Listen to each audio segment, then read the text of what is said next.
Excellent. So today we are going to talk about chaos and moving through it and profiting from it and getting beyond it. And we're going to talk about a little science, a little spirituality, and it's going to be fun. Yeah. All right. Okay. So, for this talk, I started doing a little bit of research on chaos theory, and I found out it's not possible to do a little bit of research on chaos theory. I know Ed is laughing. Who here has heard of chaos theory? Okay, pretty much everybody. Okay. Chaos theory, chaos over the last 100 years has been revealed as an organizing principle of the universe. It's just, this stuff is fascinating. That's a little bit counterintuitive because we believe chaos is the same as anarchy. Chaos is very bad. We don't want chaos. We don't want it in our lives. But we found out in the last 100 or so years it is not the same as anarchy. It's the theory that complex systems, of which we are a part, even forget a part, complex systems are unpredictable. And massive differences in outcome may arise based on infinitesimal changes in initiating factors. So massive changes may occur in outcome based on tiny, tiny little changes in initial factors. You may have heard the phrase, the butterfly effect. Okay, that was coined by a guy named Edward Lorenz, who first said, he questioned whether the flap of a butterfly's wing in Brazil could set off a tornado in Texas. No, I'm not making this up. I've heard it before. Yeah, I mean, that's how chaos theory works. It totally blew apart the mechanistic comfort that was given to us in Newtonian physics by Sir Isaac Newton. In that view of the world, and this does have a spiritual point, so stick with me, I know you all know that. In Newtonian theory, the world was like a giant clock. Everything worked according to predicted outcomes. And if you could plug in the right numbers, you could predict the outcome of any system, including human systems, the weather, climate, agriculture, crops, the wind, anything. You could predict the outcome if you could plug in the right variables. So this was supposed to be true of all systems, but it turned out to be true of no systems. And it's comforting. I mean, you may have heard that our founding fathers were deists. Do you read about that? A lot of them were deists. And they had the invisible clockmaker theory, that at creation, God kind of put this mechanistic universe into being and then sat back and just watches it unfold. That's Newtonian. That's predictive. It's also not accurate, as we believe now. The universe is a complex, unpredictable, and explosive place where patterns emerge from variables that we cannot always identify and we cannot always predict. Think of a kaleidoscope. Think of the beautiful patterns in a kaleidoscope, how they change, and you just don't know what's going to happen, but then another beautiful pattern emerges. That's the way the universe is. Think of sand dunes. You have an image of sand dunes in your mind. You know how you look across a great vista, and they're beautiful, and they're poetic, and they're clear. How do they do that? How do they shape themselves with just the wind blowing across them? You would think that it would be more chaotic, but it's not. It's clear and concise and artistic and beautiful, and all it is the movement of a gazillion sand particles and the wind blowing across them. Think about that. That's the way the universe works. Can you predict that? No. At least not as far as I've found so far. I mean, check back with me in 100 years. Think of creation itself. Think of the Big Bang, 13 billion years ago. Traditional Big Bang theory posits that our universe began with a singularity, a point of infinite density and temperature and heat and power whose nature is just difficult for our mind to grasp. But Hubble found out that the universe is continually expanding. So working back, how did it start? The theory has been, and there's been some toing and fromming over this ever since Einstein. People took another little look at Einstein's relativity. And this may not be entirely accurate, but the theory was, and it's largely still accurate with some variations, that all the energy now present was gathered into a condensed space and then blew out with amazing force. And our universe has been expanding ever since. In their book, The Universe Story, two guys named Brian Swim and Thomas Berry put it this way. Listen up, because this is beautiful. all the energy that would ever exist in the entire course of time. Think about that. All the energy that would ever exist in the entire course of time erupted as a single quantum, a singular gift, existence. You think about God at this point? Okay. Space-time itself was tossing, churning, foaming out of the original reality instant by instant. Each of the sextillion particles that foamed into existence had its root in this quantum vacuum, this originating reality, this singular gift. From that initial moment, when any observer would identify nothing but complete and total chaos, God threw us a singular gift out of complete anarchy. Us, everything around us, you, all of us, everything. An organizing principle, whatever you call it, had to be at work. See, I think that there's not a dispute between science and God. I think science demands God. I think there's no other option.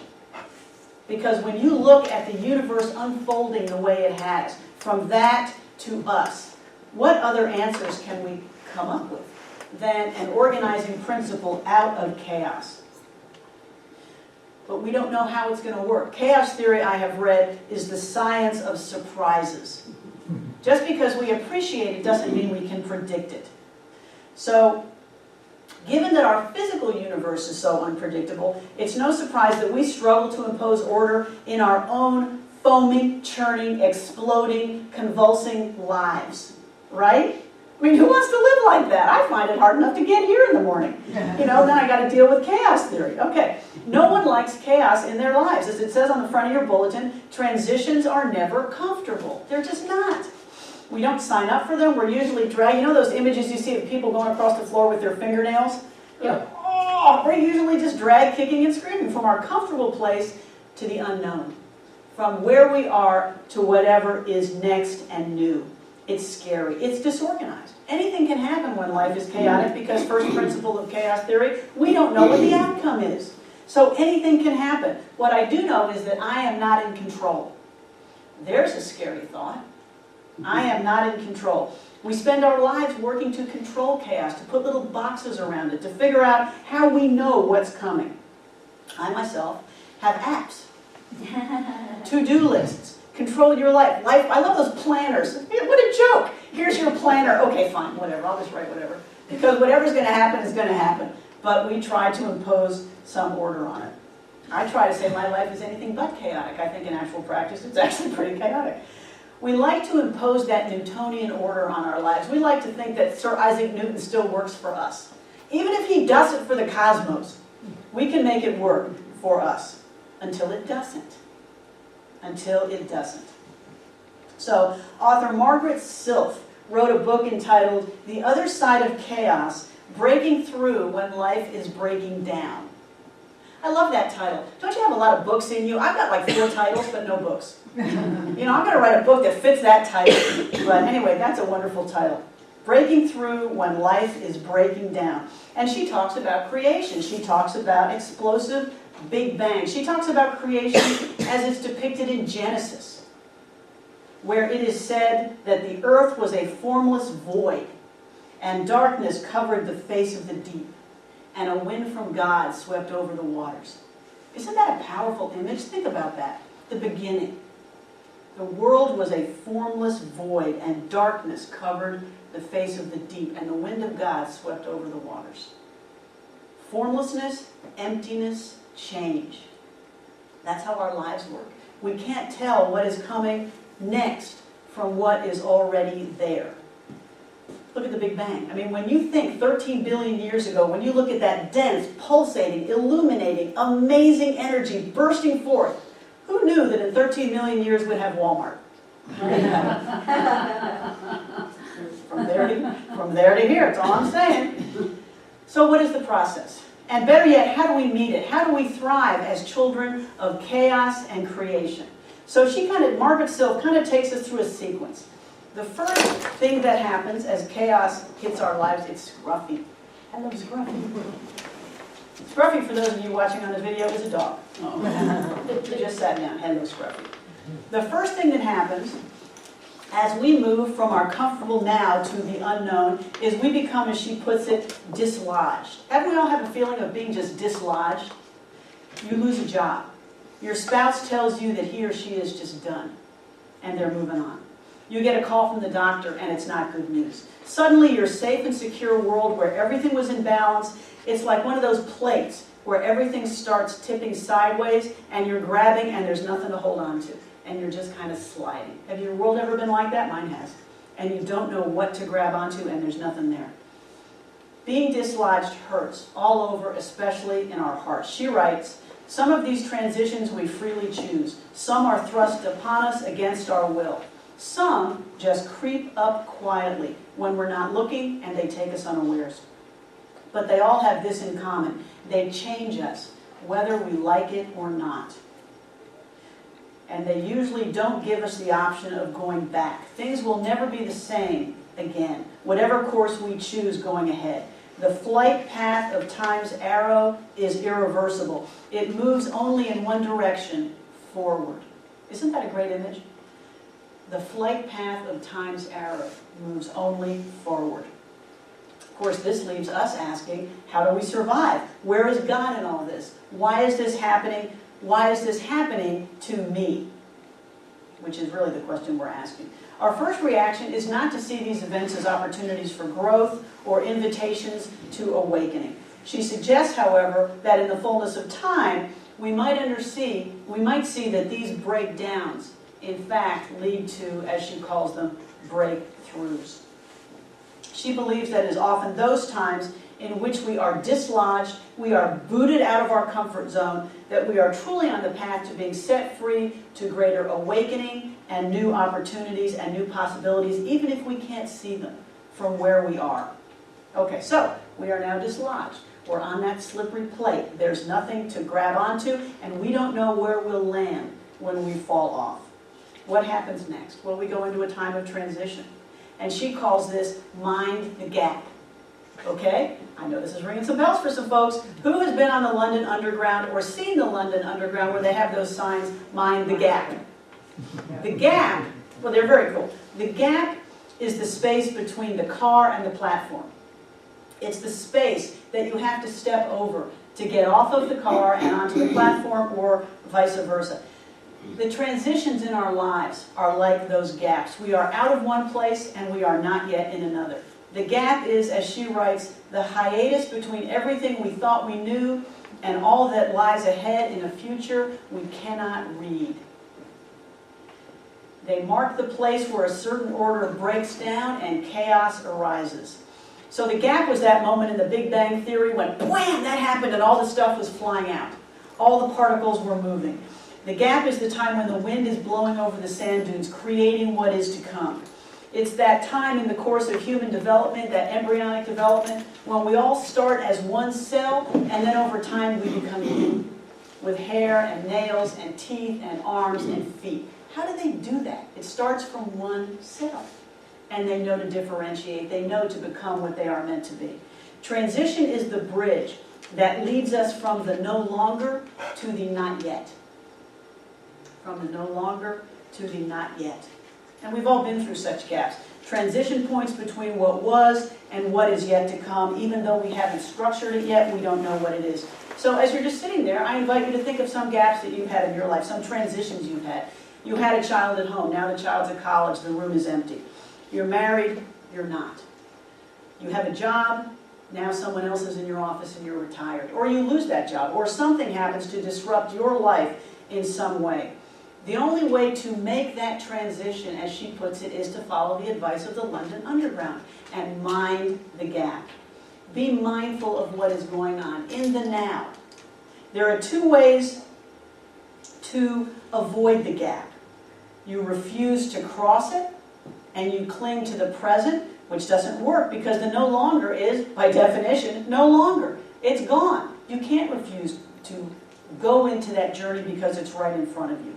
You reach the not yet too fast. You leap across the abyss instead of crossing the bridge that takes you there in an orderly process, that permits you the journey to get there.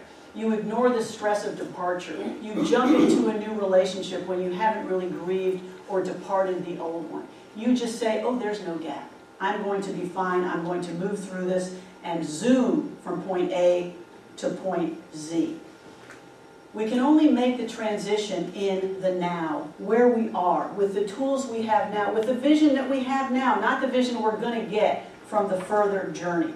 We remain present with an open heart to what is around us now, to the possibilities and the opportunities before us now. Remember the talk I gave a while back called when I talked about going toward the good? We go toward the good we see. We go toward our next step that takes us in the direction we want to go. But that's in our vision now. Sometimes we can't see over the horizon, so we just go with the best choice we have in front of us now as we sit and discern what is best for us to do now.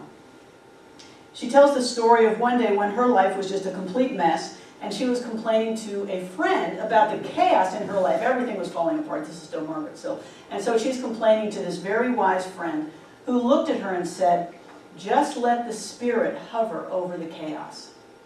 I just love that. Just let Spirit hover over the chaos. There's some release in that. There's some surrender in that. And it's a wonderful energy for how we deal with these transition moments. Now, it doesn't mean that we don't participate. It doesn't mean that we don't involve ourselves on the journey. When we take those bridges mindfully, when we walk those transitions mindfully, it is she writes, our personal God-given tutor to prepare us for the next stage of our life. But we have to do it with awareness and conscious understanding of what we are doing as we travel those transitions. We have to cross that bridge into the not yet. And this is kind of scary because we don't know what it looks like. We know what we have left, but we know we can't stay there. Remember that scene from the Indiana Jones movie? I love that scene. Where he's trying to save his father who's just been shot and he's trying to go get the Holy Grail. Do you remember that? And he has to step out over that chasm, but there's no bridge. And the bridge doesn't appear until he takes that step. A step of faith. He didn't know if there was going to be a bridge there or if he was going to plummet to his death, but he had no choice but to make it because he could not stay in what was past. So Margaret Sill tells the story of a circus performer who made a living by pushing a wheelbarrow across a high wire. Have you guys seen those? Wheelbarrow across a high wire. And the crowds loved it. They would come and just cheer him on. And he would say, do you believe I can do it? Yeah, we believe you can do it. Yeah, yeah, yeah. You think I can do it? Yeah, we can. Who wants to get in? Okay then. That's the difference between maybe belief, I don't know, and trust. He did not get a lot of takers for getting into that wheelbarrow. But that's what we have to do. When we take these journeys across that bridge from the no longer to the not yet, we have no choice but to get in that wheelbarrow and know that we're going to make it to the other side. But we have to ask ourselves, what do we believe? What do we trust? And actually, that's a good question for Wednesday when we meet, to talk about what is it we trust enough to get in that wheelbarrow. Trust is not about predicting outcomes. It's not about hoping for outcomes, because that's like a mathematical equation. You just kind of say, well, if I work it right, this will work out. That's not trust. Trust, she writes, is surrender to the greater power that holds us all in being. It's just saying, the greater good is coming. And I know it's coming. And I know there's an organizing principle that's going to get us there. Chaos theory teaches us that there is order in what looks like disorganization. That's the gift. Our physical universe, the creation that Spirit has given us, is telling us that it's okay. Look around you. Everything you're seeing is a message. Our physical environment is a message from God that there is order coming out of what looks like disorder. There are beautiful patterns here that are going to emerge based on what looks today like chaos. We live in the middle of a divine